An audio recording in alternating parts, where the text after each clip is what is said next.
In the depths of Georgia, the inhabitants of a small village tucked away in the middle of the Caucasus Mountains are warming up for an unusual event, a lelo match. A mixture of rugby and wrestling, this game is played with a 16-kilogram sand-filled ball.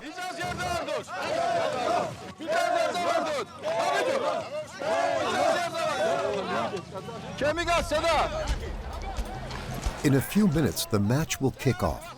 Thousands of spectators are waiting. For centuries, this game has been played once a year in this village at Orthodox Easter.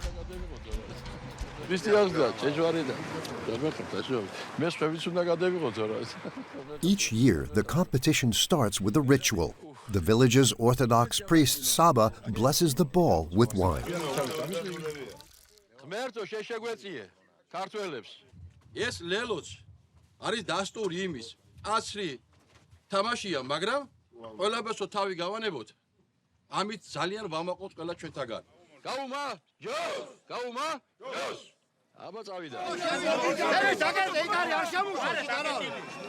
The aim of the game is simple. The men from the village are split into two teams and go head-to-head in the middle of the street.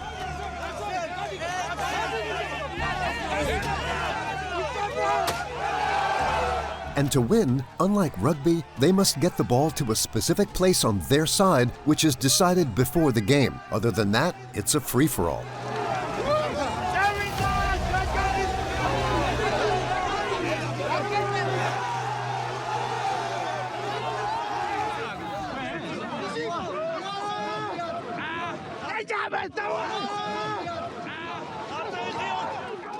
In amongst this madness, it's difficult to keep an eye on the ball. Giwi, a member of the defending champion team, has had a good look but is struggling to find it.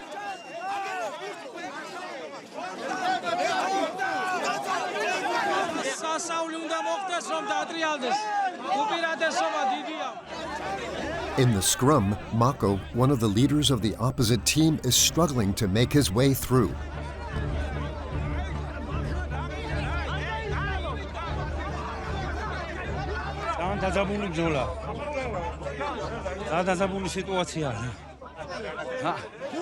In some places, the competition becomes a boxing match. Every year, some players end up in hospital. And 3 years ago, one even died from a heart attack.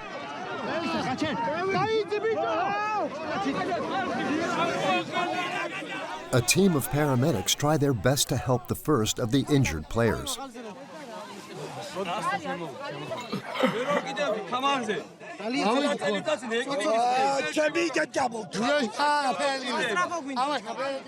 This man got away without any serious injuries in the end, but a few minutes later, another player is being taken care of by the paramedics.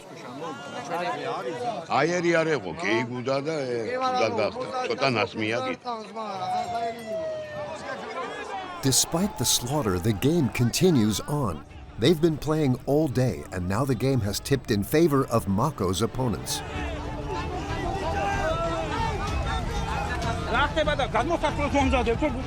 His team has managed to get the ball onto their side. After 3 hours of battle, they win the game.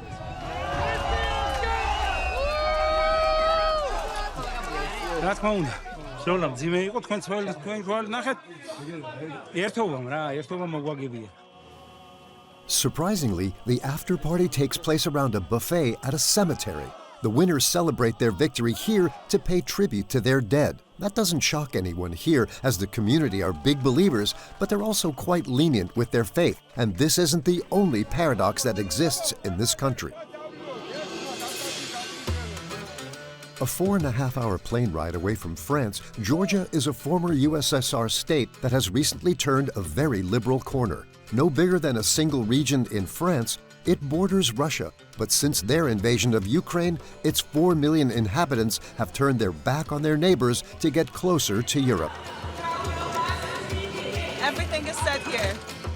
Home to Europe and never back to USSR. Never. President Salomé Zourabichvili has even requested that her country become part of the European Union. It would be a dream for this Georgian, who spent her youth in exile in France.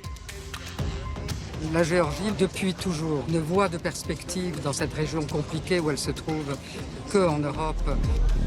But this aim is being held back by the Kremlin's wishful imperial thinking. As in Ukraine, Vladimir Putin takes a dim view of his former satellite state getting closer to Europe and supports the pro-Russian population in Georgia. 2 Georgian regions have already seceded and declared their independence. And elsewhere in the country, a group of inhabitants are threatening to join them.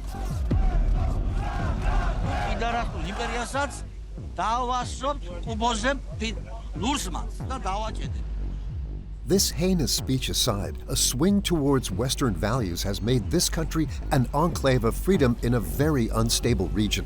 Georgia is also now a holiday destination for lots of people from Turkey and Iran who come to enjoy the Black Sea and the capital, Tbilisi. To boost the economy, authorities are trying to attract European workers who don't need a visa to come here. Okay. 1, 2. Here, not control, do what you want. Only in Georgia you make this fun. As the country's main resource, tourism is a godsend for Georgians. Most of them still live in rural areas and follow very old traditions.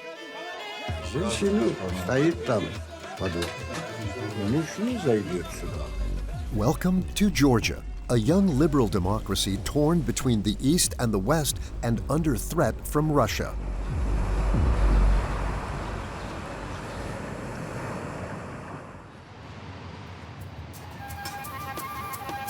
French people can enter Georgia without a visa. That's what first appealed to Jacques, who was originally from Paris. 3 years ago, he moved to the capital of Tbilisi, and he has no regrets as he was also surprised by the quality of life this town of more than 1 million inhabitants has to offer. This morning, he's off to get his bread from a local bakery, as he used to do in France.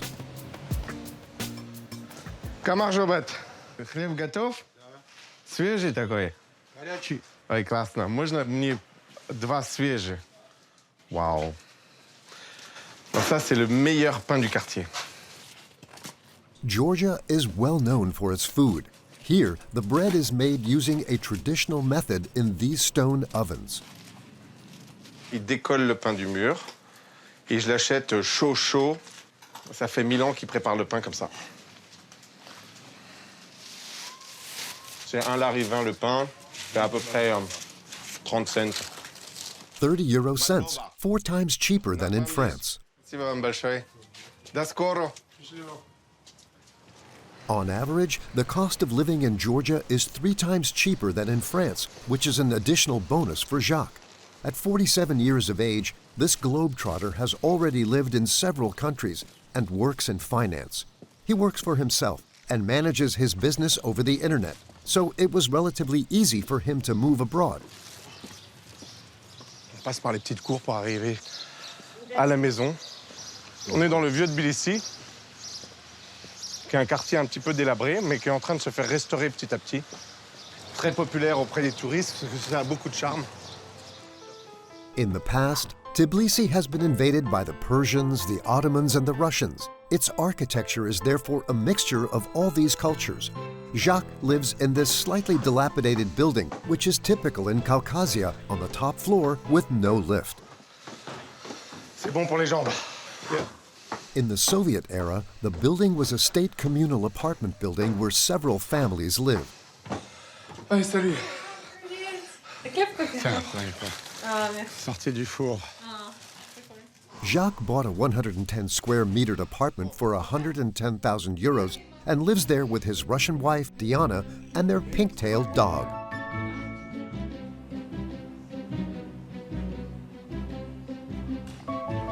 Ici, c'est le salon. C'est un divan un peu oriental qu'on a peint dans le style local géorgien. Et ici, c'est un ancien balcon géorgien qui ici était vitré, mais c'est un balcon traditionnel. Tbilisi, c'est une ville qui, pour l'instant, n'est pas chère du tout. On est en plein centre de la capitale, de la vieille ville. Et aujourd'hui, le prix du mètre carré, c'est à peu près 1 000 €. Quand on compare à Paris, c'est 10 fois moins cher. And what's more, Jacques pays very little in taxes. The rate here is fixed at 20% for everyone, whether you're poor or rich. For those who earn well, like Jacques, it's 2 times less than in France. This is a huge benefit, which has given him an idea. Hop, comme ça. C'est bien? C'est bien, parfait. Un peu en dessus, au-dessus à droite? C'est parfait. C'est parfait. Donc ça, c'est le nom de notre nouveau petit business qui s'appelle Sololaki Lounge. Voilà. He has bought the apartment next to his to transform it into a high-end guest house. He'll rent 3 rooms for 100 euros each per night. Et on commence la journée de travail. And he hasn't had any trouble starting his business. La Géorgie demande pratiquement rien pour s'installer. Vous pouvez travailler, vous pouvez monter une entreprise, vous n'avez pas besoin de carte de séjour, vous n'avez pas besoin de permis de travail, vous n'avez besoin d'absolument rien. Donc c'est un pays, on peut dire, le plus libertaire au monde, où pratiquement tout est autorisé. His investment should quickly become profitable, as Tbilisi has been fashionable for the past few years. There are plenty of bars and restaurants, and lots of old Soviet buildings have been renovated as trendy establishments, which fill up with tourists every summer.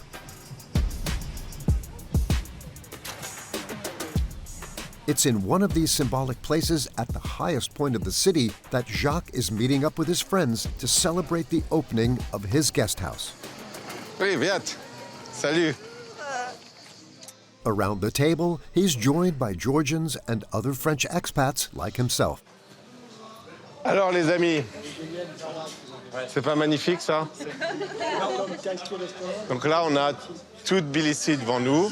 On est en haut du mont Tatsminda, qui veut dire la belle montagne, avec une vue sur toute la ville. Voilà. The restaurant is renowned for serving the best khinkali in town. They're the national dish of Georgia, a giant dumpling that you only eat with your hands. Khinkali pour tout le monde. Si tu manges des khinkali avec couteau et fourchette, c'est mal vu. Tu prends comme ça, tu fais.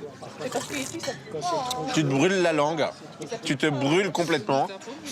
Ça, c'est tellement bon, c'est incroyable, incroyable. Vive la Géorgie!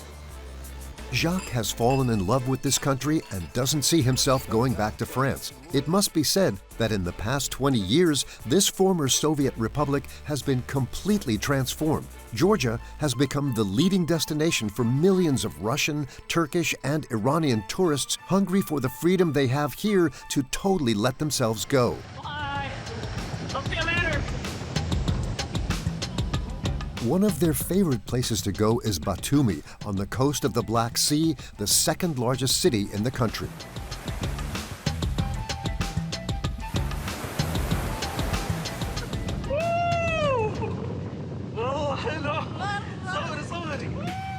This ultra-modern seaside resort is known for its water sports and even more so for its 20-plus casinos. In France, owners of these establishments ban cameras, but here, gambling is less stigmatized. One of the casinos agrees to open its doors to us. 18 red lights number, place your bets. Roulette, poker, slot machines. The establishment welcomes several tens of clients per day. Most come from Turkey, Iran, and even Israel, as there are no casinos in those countries. They're usually banned for religious reasons. Thank you, no more bets. Thank you, good luck. Israel no casino. Israel, we work, we bring the money here to spend here the money. Here, tourists can indulge to their heart's content, in total freedom, and can even smoke indoors, as it's still allowed. Iriel and his wife Shoshi, an Israeli couple, are regulars, but today, luck is not on their side. How many money you lose? 3,000. Only casino win.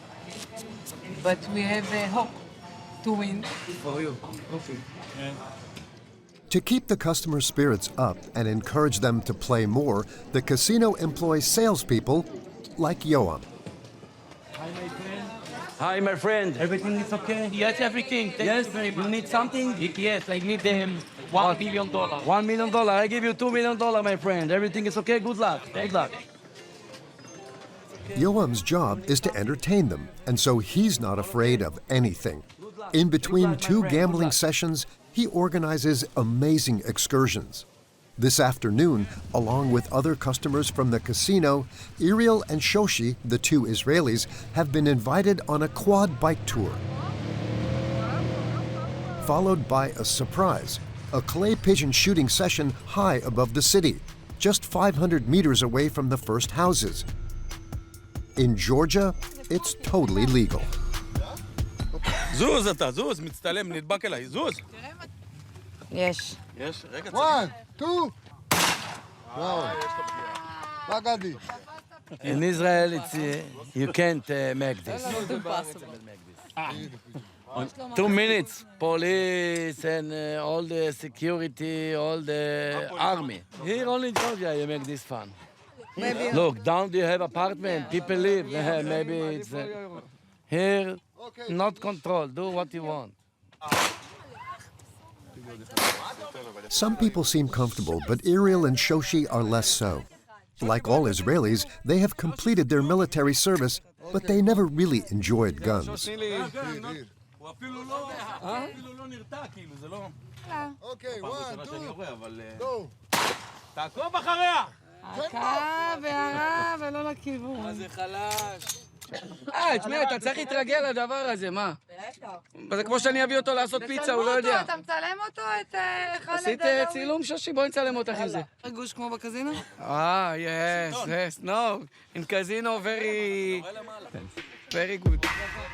Last year, 2 million visitors came to enjoy Batumi and its casinos.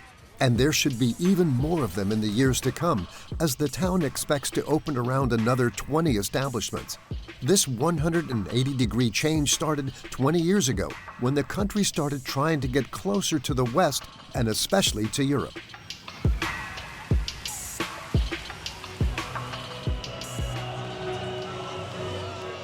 Many of the Georgian population have a dream that their country will one day become a member of the European Union. To let it be known, they regularly organize large demonstrations.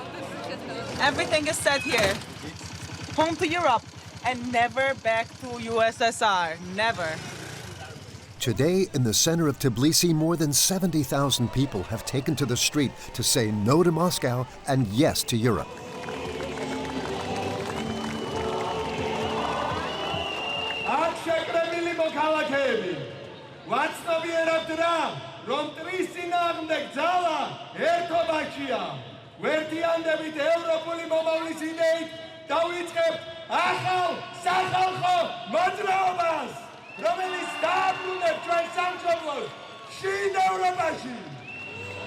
It all started 10 years after the fall of the USSR in 2003, following a revolution called the Rose Revolution.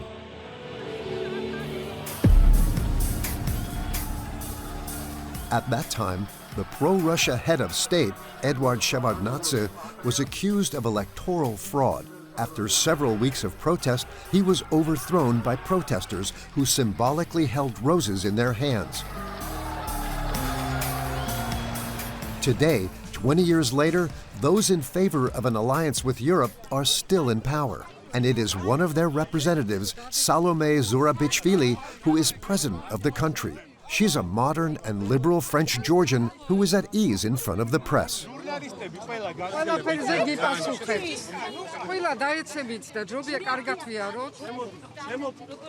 This morning, she has rallied her supporters to reaffirm her commitment to the European Union.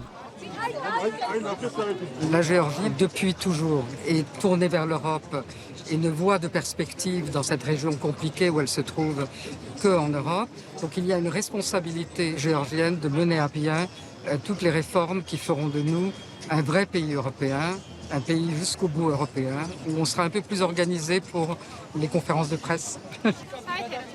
Born in France to Georgian immigrant parents, Salomé Zourabichvili took her first diplomatic steps in Paris during the 80s before meeting her incredible fate.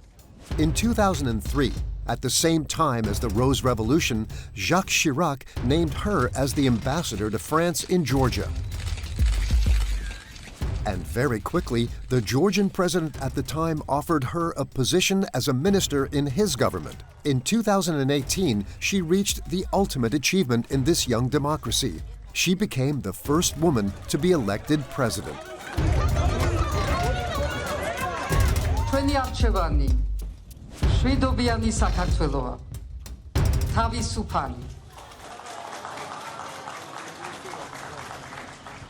Today, she is keen to maintain a certain simplicity in her life as a stark contrast to the Soviet-era protocol, like her morning walk, which she takes in a park close to the presidential residence with her dog and her fairly discreet bodyguards.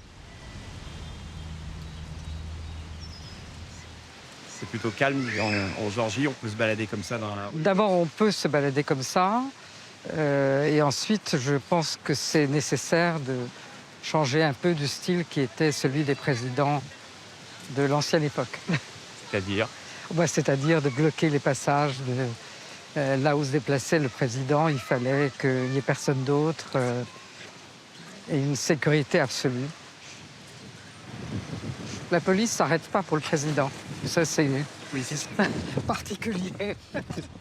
This morning, Salomé Zourabichvili has a meeting at her residence with the Turkish ambassador.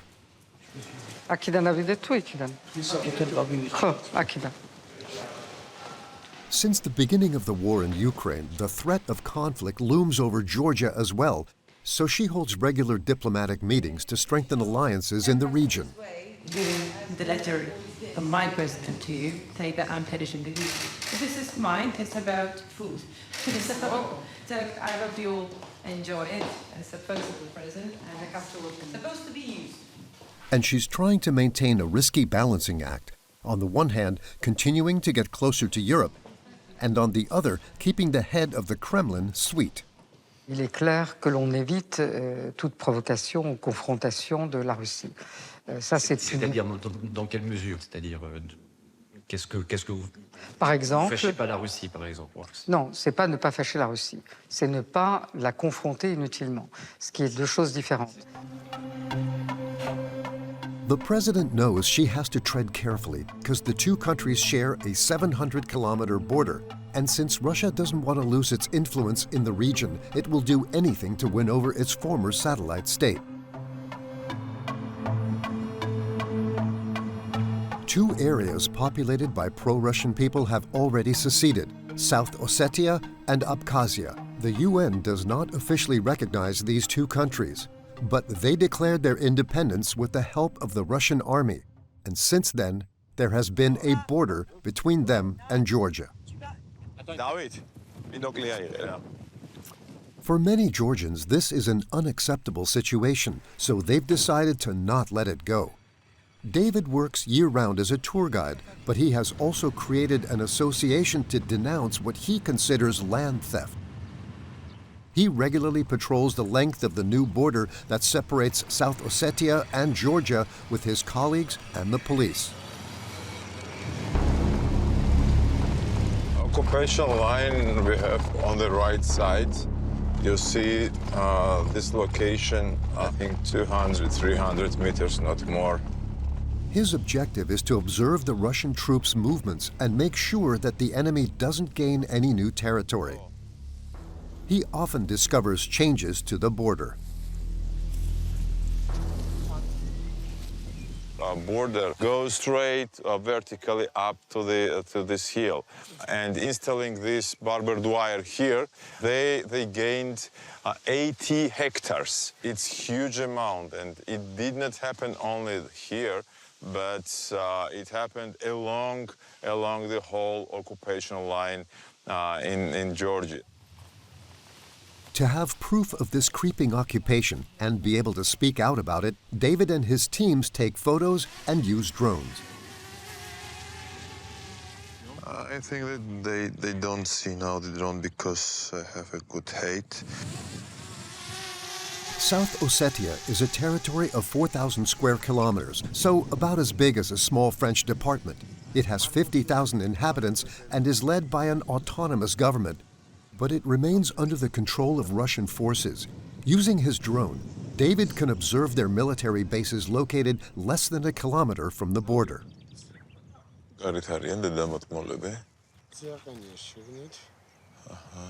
And quite often he catches the eye of their soldiers behind the barbed wire, like today. Russian patrol, Russian soldier. When you see that, what is your feeling? I know that's my enemies, who one day will take a weapon and go into my country, and I will meet them. These days, there are no more armed conflicts. The two sides watch each other from a distance. A sort of Cold War has settled between them. But this hasn't always been the case.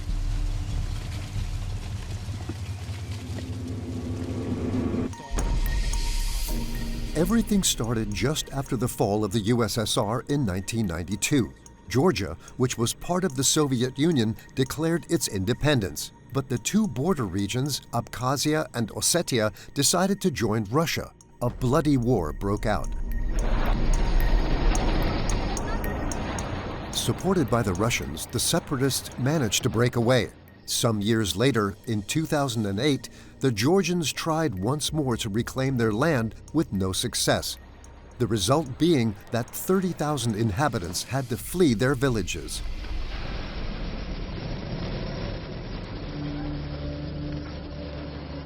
All those who refused to live under the Russians were relocated in Georgia to housing that had been hastily built by the authorities, like here in Serovani.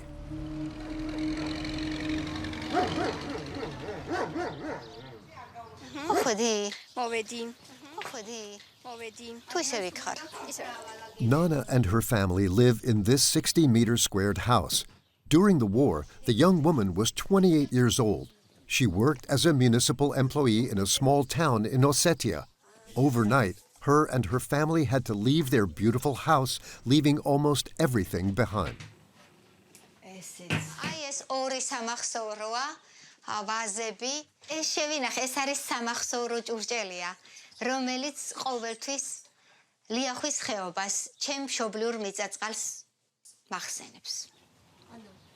The war ended over 10 years ago, but Nana and her loved ones are still traumatized.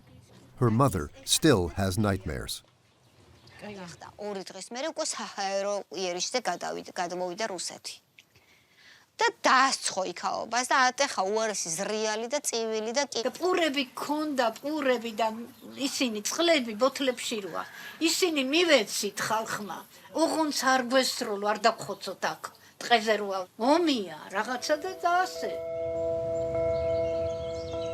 Thanks to this small house the authorities gave them, the family has been able to rebuild their lives. Other Georgians haven't wanted to leave their land. Today, they find themselves stuck in Ossetia and discriminated against by the Russians. David, the activist, often helps those who live near the border.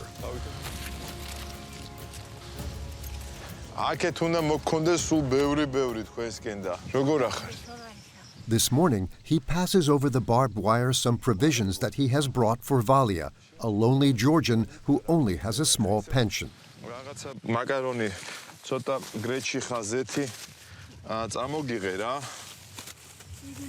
Her house is in Ossetia, and she refuses to leave, even though she regularly feels threatened. For her, this is an act of resistance.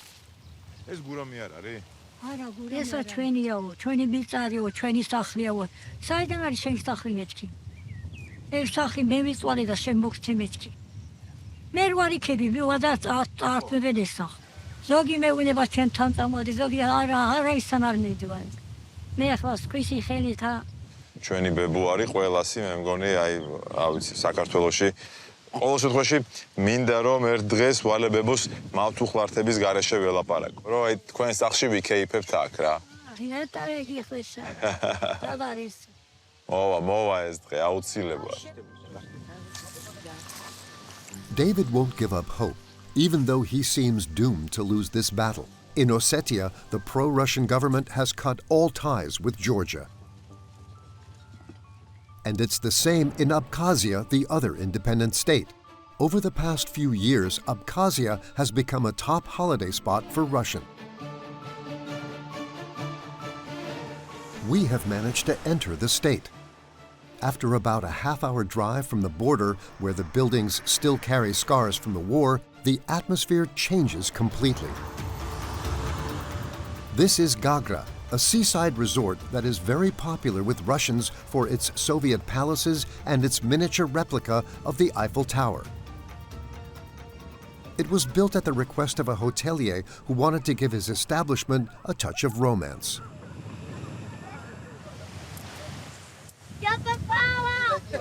This setting has attracted Maria, Denis, and their daughter Arina.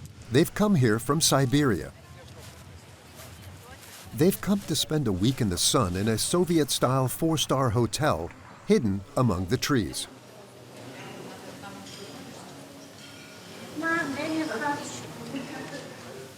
Да, кстати, точно. Похоже, в смысле. Так.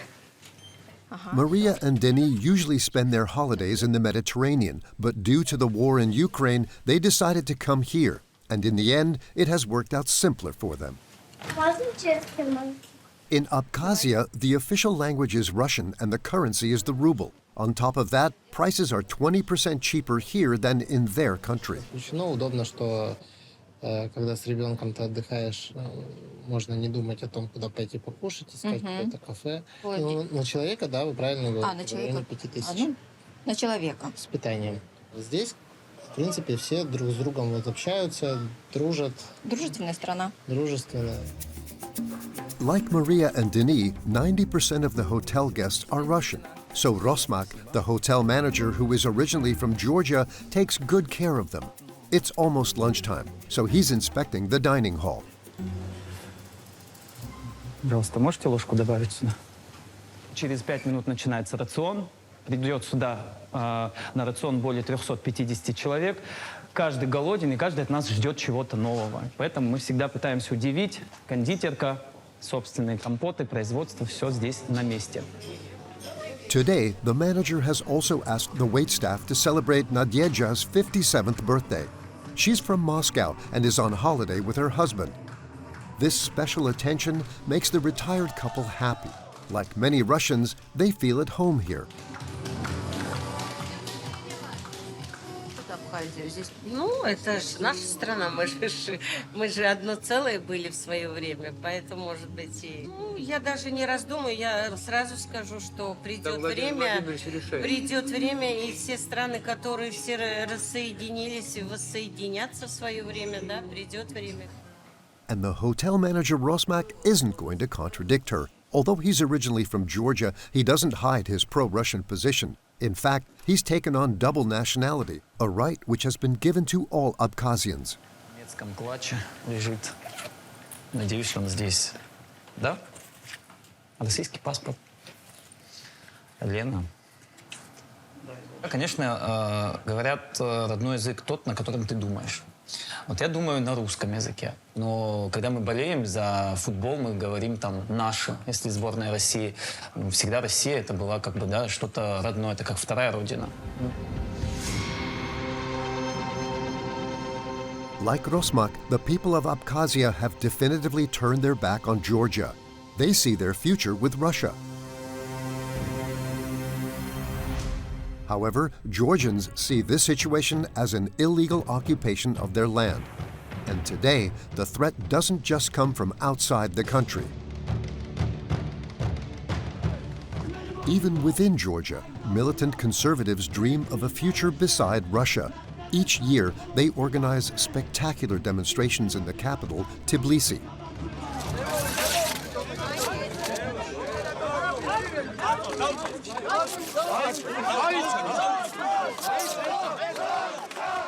To show their anger, these campaigners, who are mostly members of the Georgian extreme right, burn European and NATO flags in front of journalists. They all completely reject Western values and attack symbols of these values, like sexual freedom. Once they're done with the European flags, they move on to the LGBT movement flags. Georgia decriminalized homosexuality 20 years ago, but within this still very conservative society, homophobic discourse still gets a favorable response, and hate speech isn't prohibited. Today, representatives of the Orthodox Church, which is close to Moscow, are whipping the crowd into a frenzy. The statements that they're loudly shouting would be prohibited in France. ლიბერალური დასავლეთი ეწევა ახალი ადამიანის გამოყვანა ჩვენთან. ამას ქვია ან თავად უნდა გააპიდარასტო ქვეყანა, ან ტოლერანტი უნდა გახადონ პიდარასტობის მიმართ. და ლიბერალურ პიდარასტულ იმპერიასაც დავასწრობთ ყუბოზე ლურსმანს და დავაჭედეთ. ჩვენ დავრჩებთ ლურსმანს. This hate speech often results in violent outbursts.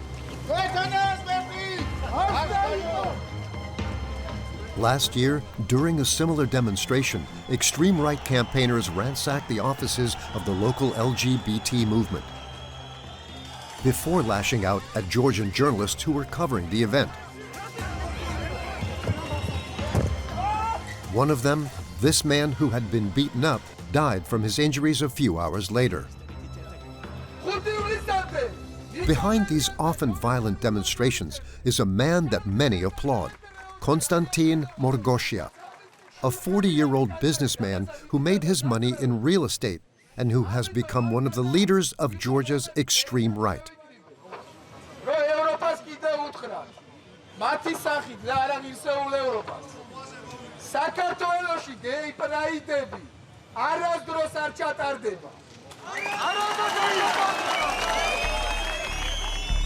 Konstantin Morgoshia has created his own political party, the Conservative Movement, built on the foundations of anti-Western hatred.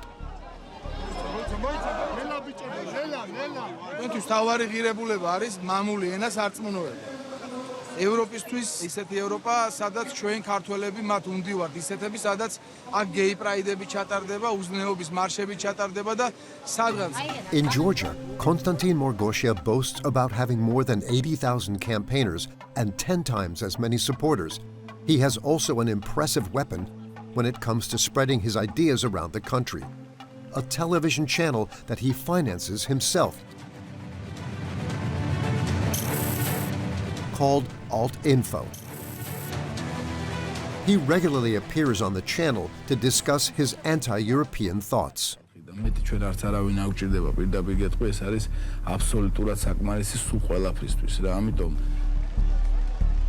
For the moment, these pro-Russian extreme right movements represent 20% of Georgia's population.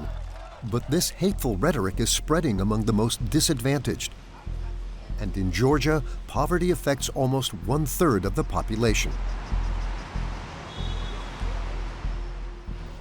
Far away from the capital and any large tourist areas, unemployment comes close to 40% at times, and even many of those Georgians with a job don't have enough to live a decent life. This is how it is in Chiatura, in the center of the country. Here, time seems to have stood still since the Soviet era. Much of their infrastructure and many buildings are falling into ruin. The community here survives thanks to the manganese quarries that surround the town. This mineral is used to make steel.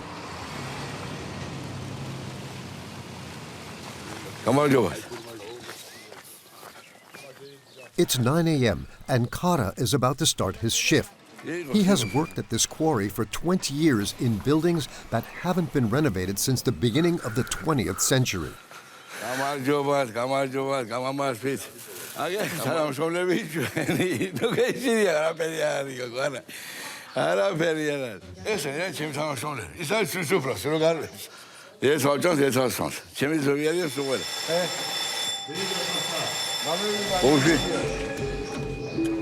Hara and his team are tasked with filling up these wagons with the soil that has been extracted by their colleagues, as it contains manganese.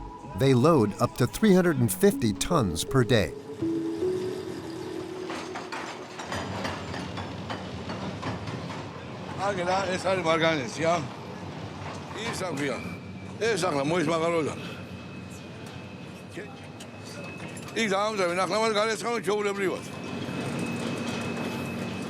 During the Soviet era, 50% of the world's manganese production came from this quarry, and more than 10,000 workers extracted this black gold, sometimes risking their lives to do so.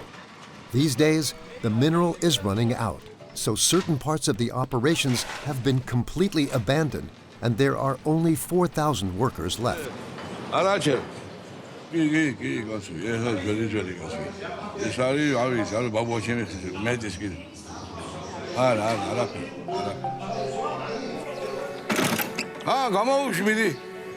Kara works more than 40 hours a week.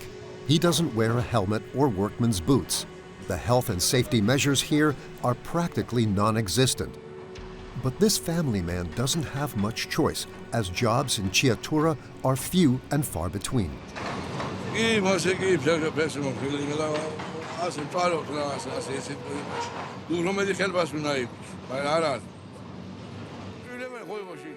Kara makes 300 euros a month from this job, which is half the average salary in Georgia. This money enables him to survive but not lead a good life, so he has had to take on a second job. Each evening, he meets his wife Eliso at the small grocery store that they've opened together.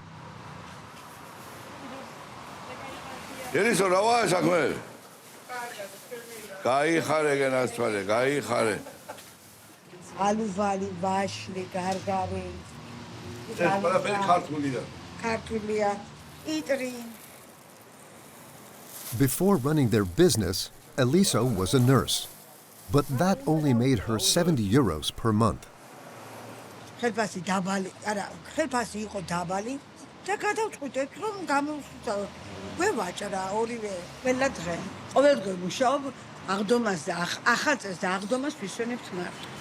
In total, Kara and Eliso work 15 hours a day, 7 days a week.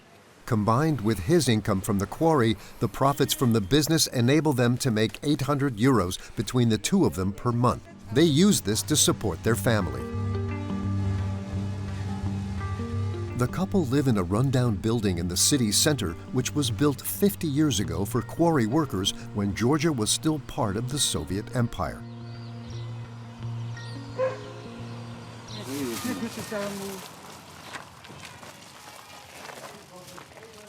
When he has his hands full, Kara takes the lift, and here that's a luxury, as you have to pay to use it, as is common in Georgia.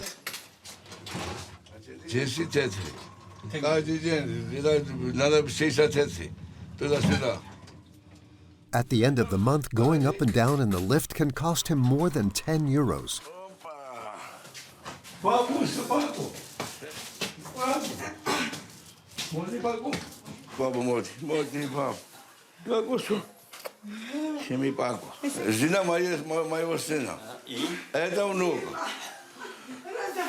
They both live with Kara, as his son has left to earn money in France. He entered the country on a simple tourist visa and works illegally in a restaurant.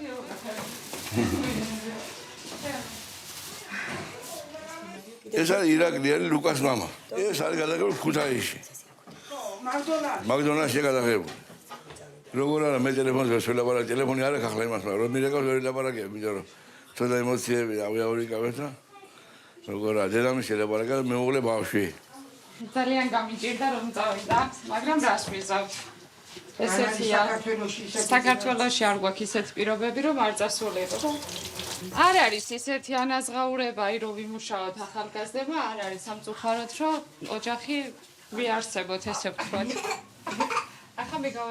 Mariam worries about him living illegally thousands of miles from Georgia, but each month he sends her some money. This additional income on top of her salary as a preschool assistant means she can put some money into savings so that they can move into a place of their own one day. Until then, the whole family squeezes into this 60 square meter apartment.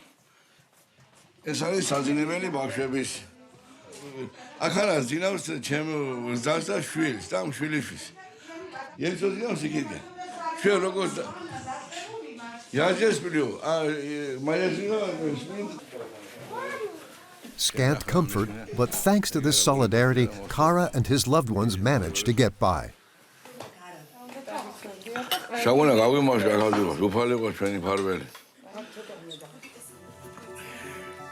On average, every year 100,000 Georgians leave the country, just like Kara and Eliso's son, and head to Europe or North America in the hope of finding a better future.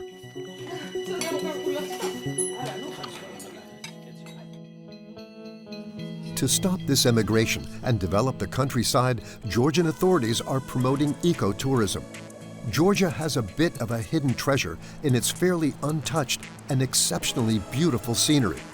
Thousands of hectares of forest and mountains and no fewer than 20 national parks cover a quarter of the country. Ça se finit à quatre pattes. Il y a intérêt à ce que ce soit beau là-haut. That's what drew Paul and Inez, a young Parisian couple, to Georgia. They decided to spend 2 weeks visiting the country, particularly trekking in the Caucasus mountains. Si tu te lâches, en fait, je pense qu'on te retrouve en bas dans le glacier, quoi. This mountain range stretching from Turkey to Russia is home to the highest summits in Europe. They peak at 5,000 meters of altitude.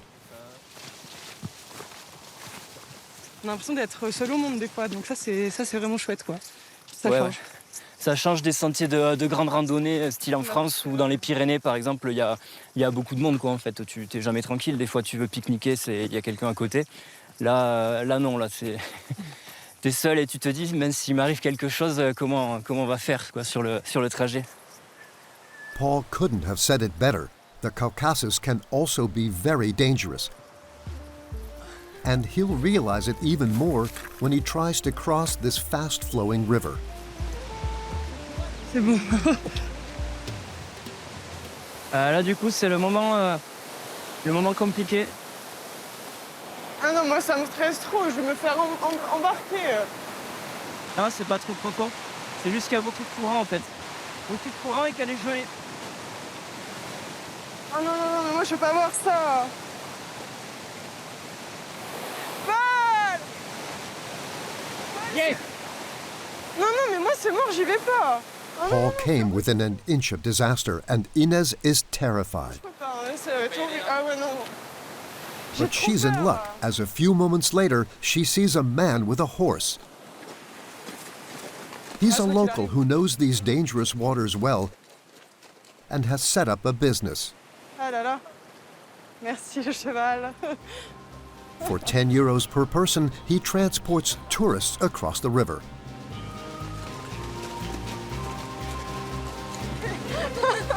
Putain, la galère.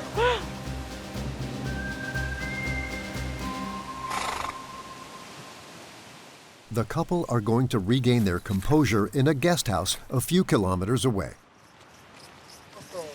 Gamarjoba, we have a reservation for two. Attention la tête.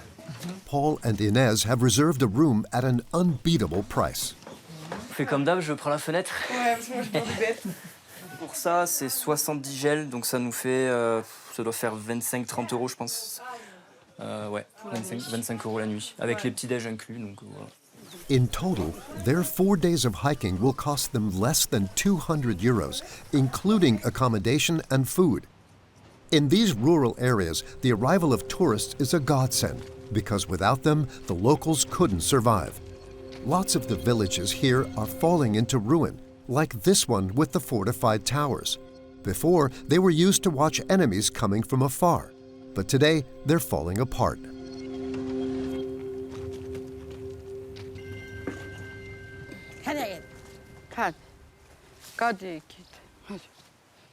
This is where Nato lives with her husband Jora. The couple only have a small piece of land and a few animals, like these cows. Каждое утро мы вечером. Вот это коровы даю, потом сыр делаю, потом сулгуни.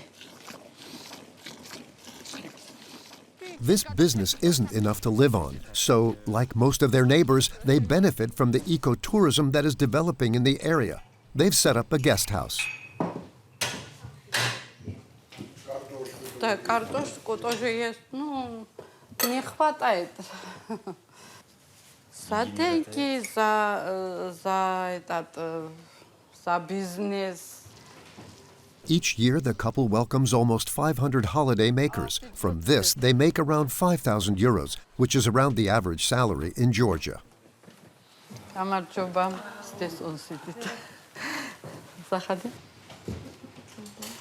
This business also enables Irakli, their son, to earn a bit of money. He left the family home to study marketing in the capital city, Tbilisi. But in the summer, he comes home to give his parents a hand. It's the summer times, it's nice because there is some more people or something. After summer, it's very difficult because make nothing here. Just work, one work, it's just the cows and something like that. This is difficult here and also very cold here. For the student, this little job is also an opportunity to reconnect with his traditions. This morning, he's traveling a few kilometers with his father to celebrate the festival of St. George, the patron saint of Georgia. Traditional, it's coming like 6 centuries ago. It's like a boys' traditional days like this.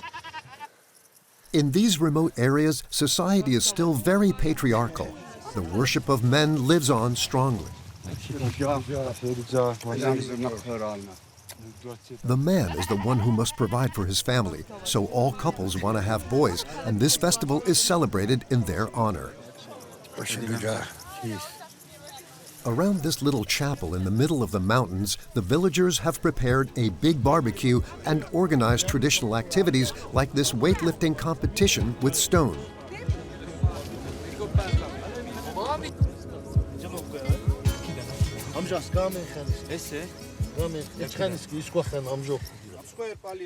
This stone weighs more than 150 kilograms.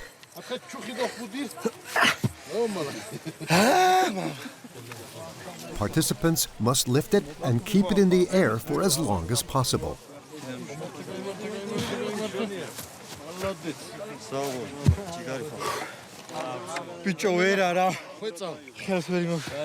Молодые ребята мерут силу, который больше и лучше возьмет.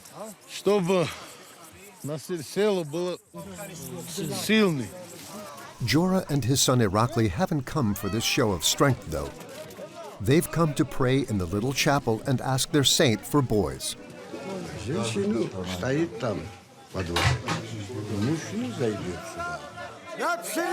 Irakli is engaged. He wants to get married soon and hopes to have a son.